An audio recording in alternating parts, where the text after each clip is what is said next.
I think we need someone with pre-existing international experience. That brings me to Australian Michael Cheika.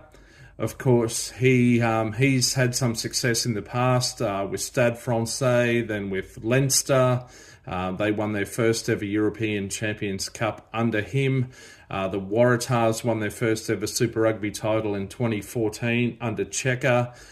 He was then brought in at short notice as Wallabies coach, just 1 year ahead of the 2015 World Cup. He took the Wallabies to the final of the 2015 Rugby World Cup.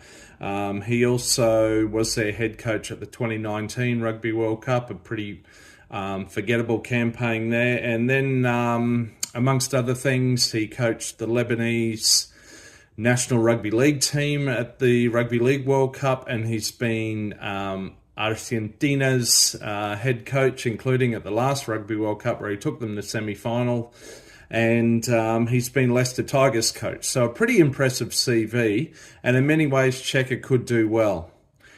However, I just think don't go back. Look what happened with Eddie Jones. Of course, Cheika's a very different beast to Eddie Jones. Most people are, thankfully. But don't go back. I think Cheika's had his time.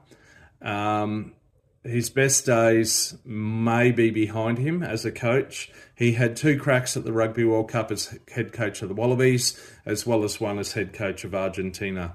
So I think no. As much as I sort of like the guy and find him pretty amusing in press conferences, no.